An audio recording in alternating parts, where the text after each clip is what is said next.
할렐루야. 오늘도 살아계신 하나님의 역사와 은혜를 우리가 경험합니다. 특별히 하나님 말씀은 여전히 살아있고 이 오래전에 기록되어진 그 말씀일지라도 여전히 그 말씀 속에 효력이 있고 이 말씀이 우리에게 역사되어지고 우리를 살리는 말씀인 줄 믿습니다. 6장 1절에 사람이 땅에 번성하기 시작할 때에 그들에게서 딸들이 나니 했습니다. 저는 이 말씀을 이렇게 해석합니다. 사람이 땅에 번성한다. 이 사람이 땅에 번성할 때에 그들에게서 딸들이 났다. 어제 우리가 5장을 보았듯이 4장은 이 사람의 기록이고 5장은 하나님의 아들들의 기록이다. 이렇게 생각합니다. 그래서 4장에서 가인의 후손들, 그 피의 후손들, 또 살인의 후손들, 거기에서 딸들이 나는데 그 여자들이 뭘 하느냐? 이름이 장식품이고, 이름이 또 깔깔거리고, 음란한 소리를 내는 그런 여인들이다. 그 자기를 화장하고 꾸미고 남자를 유혹하는데, 그 여인들이 쓰임받는 모양들을 이제 기록하고 있었습니다. 라멕의 아내들이죠. 아다와 실라인데, 그래서 그렇게 구분해서 우리가 만약에 성경을 본다 하면 사람이 땅에서 날 때, 땅이 번성할 때, 그런 종류의 사람들이 번성할 때 그들에게서 그런 딸들이 났다.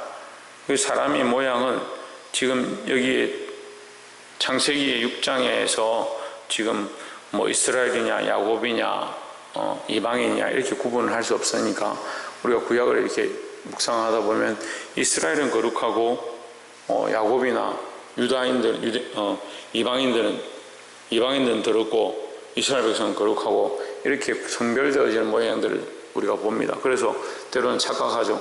이스라엘은 다 거룩하고 이방인은 다 더럽구나. 그런 의미가 아니라 하나님 택하신 선민들은 그래도 하나님 알고 하나님 율법을 따라 계명을 따라 살기 시작하지만 이방인들은 그렇지 못하다. 우상을 섬기고 바알과 아세라에게 속해 있다. 이제 그런 의미로 이게 구별을 쓰십니다. 그 이방인 가운데도 하나님을 섬기는 자들은 결국 돌아오고 구원에 이르고 그리스도의 예수 그리스도의 계보 속에도 그들이 포함되게 되는 그런 축복이 있죠. 결국 하나님을 섬기냐 섬기지 않느냐에 대한 모습들로 나타납니다. 창세기 이 시대에는 이방인이냐 선민이냐 이렇게 구별이 안 될 때니까 하나님의 백성, 하나님이 이미 아담으로 말미암아 인류가 시작되게 하셨는데 그 인류 속에 하나님 앞에 불순종하고 선악과를 따먹는 완악한 인간의 본성과 하나님과 교제하고 하나님과 동행하고 하나님께서 그들에게 그 생물들의 이름을 짓게 하셨던 하나님의 명령에 따라서 순종해가고 땅에 번성하고 충만해가는 이 혈통과 그 안에 악한 이 모양들이 같이 있다는 거예요. 근데 우리도 마찬가지입니다. 우리 안에 하나님을 경외하고 하나님을 예배하는 이 본성과 아무것도 가르치지 않아도 나도 모르게 내 안에 최소한 양심을 따라서 내가 내 마음대로 내 원하는 대로 내 육체가 원하는 대로 내 마음이 원하는 대로 살아서는 되지 않는다는 것을 나 스스로 알고 있습니다. 그런데 왜 이것을 저버리냐? 본능이 충실한 겁니다. 하나님 말씀보다 내 마음이 이끄는 대로 하나님 기뻐하시는 것보다 하나님의 질서보다 내 자식 사랑하고 내 마음이 원하는 대로 내 생명을 더 귀하게 여기고 그렇게 하면서 뭘 배반해버리냐? 하나님의 자녀의 본분됨을 잊어버리는 겁니다. 이 두 가지 모양으로 사람이 태어납니다. 이 땅에 번성할 때 이 사람과 이스라엘 하나님의 아들들이 사람의 딸들의 아름다움을 보고 이렇게 할 때 사람과 다르지 않습니다. 똑같은 사람입니다. 하지만 그 혈육을 하나님께서 구별해 두시는 거죠. 셋의 혈육과 가인의 혈육으로 구별해 두셨는데 가인에게서 난 자들이 어떻게 하느냐? 거기에 아름다운 딸들이 나는 겁니다. 그 딸들이 나니까 셋에게서 났던 하나님 여호와의 이름을 불렀던 비로소 에노스를 낳고 여호와의 이름을 불렀던 그들이 뭘 보기 시작하느냐? 하나님 보고 하나님 앞에 예배하는 것보다 사람들의 육체와 그 아름다움과 그 아름다움으로 장식하는 그 여인들에게 빠져서 하나님이 원하시는 방향들을 잊어버렸다는 거죠. 그것을 뭐라고 표현하느냐? 3절에 여호와께서 이르시되 나의 신이 영원히 사람과 함께 하지 아니하리니 이는 사람들이 육체가 됨이라 했습니다. 자, 여기서는 3절에서는 사람이라 또 나와요. 그러니까 이 사람과 이 사람의 다른 사람이라는 게 아니라 다 사람인데 어떻느냐, 육체가 되어버렸다는 거예요. 그러니까 하나님의 아들들도 뭐가 되었냐, 육신을 따라가는, 육신을 따라. 가인이 하나님을 떠나죠. 하나님을 떠나서 유리하는 자가 되었습니다. 하나님께 속했던 자가 하나님을 떠나고 본능을 따라가고 자기 감정을 쫓아가는 겁니다. 그래서 육체가 되어버리는 겁니다. 이 하나님의 아들들이랑 하나님 알만한 자, 하나님을 아는 것을 배워온 자. 그러면 이 하나님 아들들은 지금 교회 모양들을 하면 그나마 교회 안에서 예수 믿는다고 하는 사람들입니다. 근데 오늘 시대가 악해지니까 점점 어떻게 하냐, 육체가 되는 겁니다. 육체의 본능을 따라 살고요, 자기가 사랑하는 것을 따라 살고요. 그럼 말씀으로 책망해도 알아듣지 못합니다. 말씀이 영적인 것이지만 우리가 영이 깨어나면 육체의 모양들이 바뀌어지게 되어 있습니다. 근데 이게 안 바뀌는 겁니다. 아무리 말씀으로 가르쳐도 말씀보다 자기 감정과 자기 상황과 자기 자녀와 자기 부모와 자기 가족과 그게 더 큰 겁니다. 제가 이제 묵상하고 기도하다가 속으로 한탄했습니다. 하나님, 제가 어떻게 해야 합니까? 자기 자식들을 말씀으로 가르쳐서 바른 길로 이끌어야 하는데 본인들이 하지 못하니까 제가 말씀으로 책망하면 속상하고, 그 목사님 왜 이렇게 하냐고. 그럼 반대로 물어봅시다. 제가 그 자녀들에게 책망해서 그들을 이끌고 바른 길로 키워라, 바른 길로 걸어와라, 네가 그렇게 가면 안 된다 라고 하는 것이 저희들에게 무슨 유익이 있겠습니까? 아무 유익이 없습니다. 차라리 저도 내버려두면 똑같죠? 편하죠? 저는 제게 주어진 말씀만 선포하면 끝입니다. 근데 그런 고민들 안 해봅니다. 왜 그렇게까지 할까? 영적으로 무너져가는 것들이 뻔히 보이고 세상과 타협해버린 것이 뻔히 보이는데 어떻게 잠잠할 수 있습니까?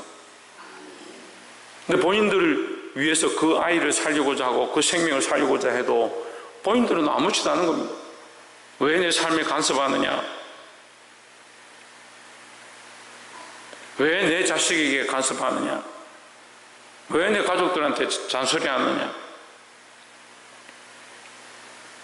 이미 몇 년 전에 그렇게 얘기했는데 지금 그 자식들이 예수 떠나고 하나님 떠나고 죽어도 이제는 교회 안 오겠다 그렇게 하고 있는데도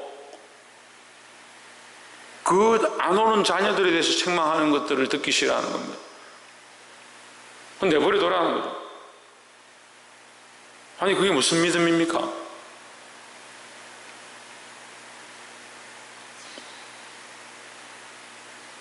우리는 그 영혼이 죽을까봐, 그 아이들이 세상으로 갈까봐 두려운데 지금도 그렇게 하고 있는 거예요. 지금도 자식들을 키우는데 그렇게 키우고 있는 사람들이 수없이 있습니다. 근데 그것이요, 자기를 사랑하는 겁니다. 그 아이를 사랑하는 게 아닙니다.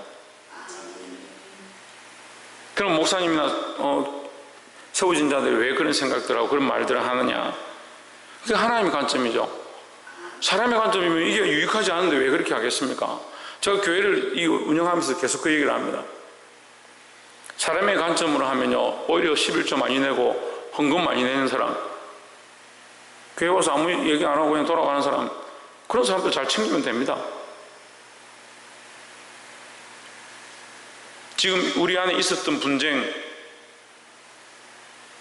교회 안에 일어났던 수많은 문제들, 그런 문제 안 일으키면 되죠. 그냥 조용히 듣고 교회가 그냥 교인들이 많아지고 재산이 많아지고 헌금이 많아지고 그렇게 하도록 하면 되죠. 그게 하나님 없는 교회인 줄을 알면서도 그쪽이 옳다라고 주장하는 겁니다. 그 시간이 지나면 원망하죠. 원망불평하죠. 왜 원망불평합니까? 자기 생각엔 그게 옳지 않다는 거죠. 사람이 보기에 아름다운 것, 자기들이 눈에 아름다운 것, 그걸 쫓아가니까 뭐가 되었다? 육체가 되었다. 하나님 마음이 없는 거예요. 하나님 마음이 없는 거예요. 그 하나님 마음이 없으니까 볼 수가 없는 겁니다. 뭘 잊어버렸습니까? 여러분, 기도를 잊어버린 게 아닙니다. 뭘 잃어버렸습니까? 하나님 잃어버렸습니다. 하나님 마음을 잃어버렸다니까요. 하나님 마음을 잃어버렸으니까 뭘 기도해야 될지, 영혼들을 위하여 눈물을 쏟고, 지금 주일학교 아이들이 나오지 않고 있는데 가슴을 찢으면서 하나님 앞에, 마음을 찢으면서 하나님 앞에 없습니까? 교인들이 떠나갑니다. 교인들이 떠나가면 돈이 어떻고 재정이 어떻고 상황이 어떻고. 어제도 저한테 카톡이 여기저기서 막 들어왔습니다. 한국교회, 어제 발표했는데 한국교회 대형교회라고 하는 180개 교회가 경매에 나왔다. 이제 안타까운 상황이다. 이 나라 위해서 기도하자. 이렇게 했습니다. 제가 바보들의 속으로 바보들 같다 했습니다. 대형교회 80개 교회가 경매에 나온 것이 안타까운 게 아니고요. 하나님 없는 교회들이 세워져 가고 있는 것, 여전히 하나님 없는 교회들이 여기 있는 것, 그런데도 정신을 차리지 아니하고 하나님 앞에 그 마음을 돌이키려고 하지 않는 것, 이게 안타까운 거예요. 이게 지금 노아의 시대와 똑같습니다. 교회가요, 수만 개, 수억 개 있으면 뭐합니까? 한국 교회가 적어서 지금 이런 상황입니까? 하나님 마음을 잃어버렸고, 무엇이 하나님 마음이고 우리가 무엇을 붙잡고 우려야 하고. 이사야 시대와 똑같습니다. 내 앞에 제사를 그쳐라. 예레미야 시대쯤 언제까지 너희가 사람들에게 보이려고 오느냐? 내가 너희를 토해버리겠다. 얼마나 더러우면요, 우리를 토하겠다 말씀하시는. 그런데도 본인들이 생각하는 게, 제가 여러분들의 말씀 전에 성도님, 내가 당신 보기에 정말 토하고 싶다, 이렇게 말하면 어떻게 했습니까? 상처받아가 나 교회 안 나가겠다, 그렇게 하겠죠. 그럼 하나님 우리를 향해서 너희의 그 가정한 생각, 지금 사람들한테 보이려고 와 있는 이 모습, 앞에 세워져서 기도하고, 앞에 세워서 찬양하고, 성가대하고, 권사, 집사, 직분자로 세웠는데 사람들에게 보이려고 하는 이 모든 행위들, 그게 뭐가 중요하냐? 네가 육체가 되어버렸는데 하나님의 마음은 어디 가고? 아직도 사람들에게 보이려고 네 자존심 세우고. 다행히 그게 제가 얘기한 게 아니니까 조금 나은 것 같아요. 제가 그렇게 말했다면 당장 난리가 나겠죠. 제가 안 하고 하나님 하셨다고 하는데도 난리가 나는데 계속 그런 것만 바라보는 겁니다. 하나님 신이 영원히 사람과 육체와 함께 하지 않겠다. 왜? 사람이 육체가 되어버려요.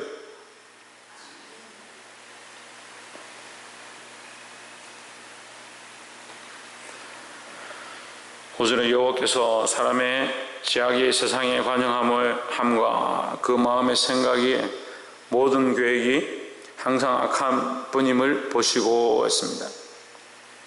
죄악이 관영하다. 이제 그 죄악이 꽉 찼다는. 하나님께서 참으시지만 결국 그 죄악의 때가 넘으면, 이 관영이라는 것은 잔에 이 물이 넘치는 거예요. 이것은 죄악의 모양, 하나님의 심판의 모양도 얘기하지만 반대로 은혜의 모양도 얘기하는 거예요. 하나님의 은혜를 어떻게 우리에게 말합니까? 내 잔이 넘치나이다. 시편 23편 그 기자가 여호와는 나의 목자시니 내 원수 앞에서 은혜를 베푸셔서, 상을 베푸셔서 내 잔이 넘치나이다. 그게 뭡니까? 잔에 은혜와 축복을 주시는데 얼마나 주시냐? 그 잔이 넘치도록 주신다. 근데 인간의 죄악이 어떻느냐? 반대로 얘기하면요, 하나님의 축복은 이런 모양인데 인간의 죄악의 모양도 똑같습니다. 하나님의 은혜를 채울 수 없을 만큼 가득 차버려서 더 이상 하나님의 은혜와 긍휼이 들어갈 공간이 없을 만큼 넘쳐버렸다. 그걸 관영이라는 거예요. 여러분, 그나마 지금 나와서 우리가 부르짖고 잘 알지 못하지만 내 연약함을 어쨌든 하나님께 기도하고, 내가 하나님 마음을 다 알지 못하지만 어쨌든 하나님 알게 해주십시오, 보게 해주십시오 하고 기도하는 거, 그나마 다행이고요. 그러니까 기도하러 오라고 하는 거예요. 그나마 말씀 듣고, 아, 내가 이걸 몰랐구나, 이걸 깨닫지 못했구나, 그나마 다행인 거예요. 이게 가득 차가지고 관영에서 넘치게 되면 방법이 없는 거예요. 심판의 실정을 맞을 수밖에 없는 거죠.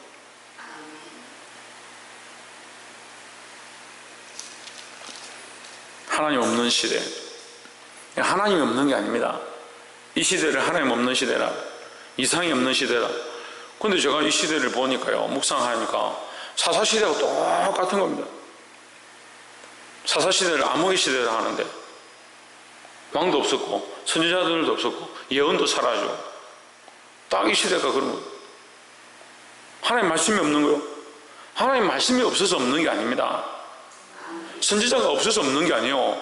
백성들이 각기 자기 속인에 옳은 대로 살아가니까 다 자기 생각이 옳은 대로 하는 겁니다. 자기 감정이 옳은 대로 하는 겁니다.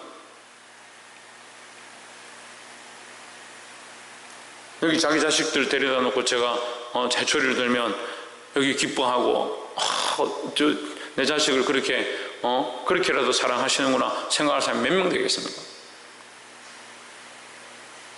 다 그 감정을 이기지 못하죠. 참다가 그래도 목사님 믿으니까 내가 참아야지 하면서 눈물 흘리는 사람들이 있을 겁니다. 그나마 다행이에요. 근데 그 눈물 또한 무슨 눈물이냐, 그 영혼을 살리는 것에 대한 기쁨의 눈물이 아니고요, 내 자녀가 맞는 것에 대한 고통의 눈물이겠죠. 근데 자기를 못 보는 거예요. 자기를. 내가 지금 뭘 보고 있는가, 하나님의 영이 내게 함께해서 하나님 마음으로 이걸 보고 하나님의 생각으로 내가 이걸 보는가, 그런 마음이 없어요. 그래서 제가 말씀드렸잖아요. 이 시대가 하나님 없는 시대라고. 하나님 없어서 없는 게 아니고요, 하나님 여전히 온 세상에 충만하시죠. 이 세상에 충만하시죠. 우리가 영원히 함께 하시죠. 근데 우리가 보지 못하고 우리가 발견하지 못하고 하나님 느끼지 못하니까 하나님 없는 시대처럼 되어버렸다. 8절에 그러나 우리의 모양이 이름으로 하나님 어떻게 하시냐, 우리를 포기하시고 인류를 끊고 항상 하나님 뭐 하시냐, 그러나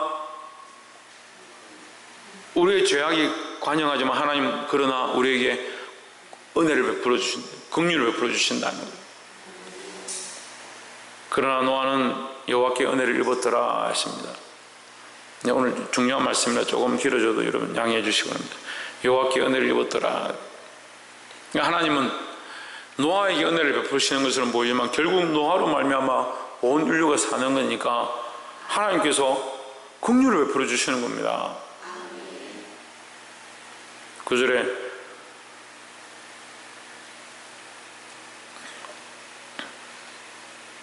노아의 사적은 이러하니라. 노아는 의인이요 당대에 완전한 자라. 그가 하나님과 동행하였으며 그가 세 아들 낳았으니 셈과 야벳이라 했습니다. 의인이요 당대에 완전한 자라. 누구의 모양을 얘기하냐면 예수 그리스도의 모양을 얘기합니다. 다시 말하면요, 인간에게는 완전함도 없고 의로움도 없고 하나님이 흠모할 만한 모양이 없는 것처럼 우리 인간의 가능성이 없다는. 근데 예수님을 흠모할 만한 모양이 없다라고 성경이 표현하고 있지만 그 흠모는 인간이 흠모할 만한 모양이 없는 거죠. 근데 지금 하나님의 관점에서 보면 인간이 흠모할 만한 모양이 없고 예수님이 흠모할 만한 모양, 의인의 모양을 가지고 있는 겁니다. 그리고 이 하나님이 의로워하신 이 아름다워하신 모양을 인간을 위해서 희생하는 것, 그것으로 말미암아 흠모할 만한 모양이 없는 인간을 사랑하게 되어지는 모양으로 바꾸시는 겁니다. 이 자리를 바꾸는 거예요. 이 바꾼 걸 까먹는 겁니다.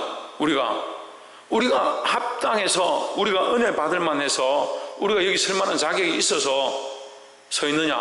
아닙니다. 하나님의 사랑하시는 자, 정말 사랑하고 흠모하는 자를 내어주셔서 흠모할 만한 모양이 없는 우리를 흠모할 수 있는 자리로 바꾸셨는데, 이걸 자리를 바꾸는데 바뀌어진 자가 교만해가지고 내가 여기 있는데 착각하는 겁니다.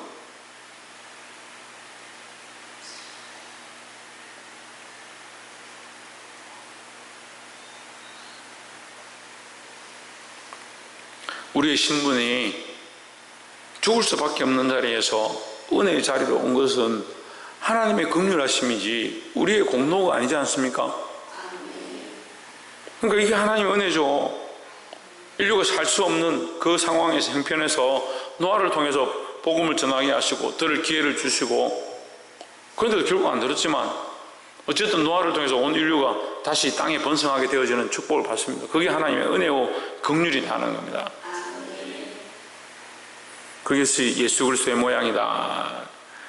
마지막 세 번째로 15절에 그 방주의 제도는 이러하니 장이 300규빗이요 강이 50규빗이요 그 고가 30규빗이며 거기 창을 내되 위에서부터 한 규빗을 내고 그 문은 옆으로 내고 상중하 3층으로 할지니라. 내가 홍수를 땅에 일으켜 무릇 생명의 기식에 있는 육체를 천하에서 멸절하리니 땅에 있는 자가 다 죽으리라. 그러나 너희는 내가 뼈 안에 새 언약을 세우리니 너는 내 아들을 들과 내 아내와 내 자부와 함께 그 방주로 들어가고 혈육 있는 모든 생물을 너는 각기 암수 한 상씩 방주로 이끌어 들여 너와 함께 생명을 보존케 하되 했습니다. 자, 이 하나님께서 어떻게 하시냐면 간섭하시는 겁니다. 이걸 하나님의 간섭이라는 겁니다.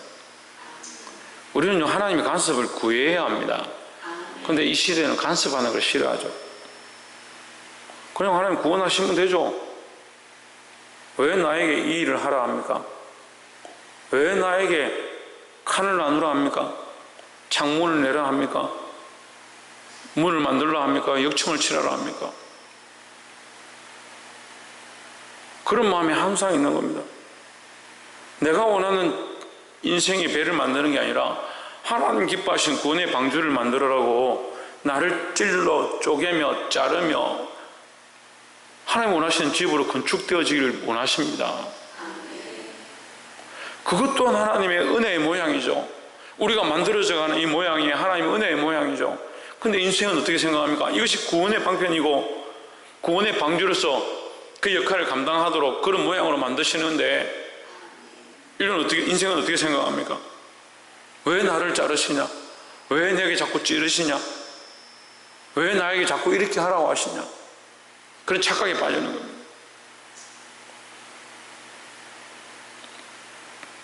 말씀을 맺겠습니다.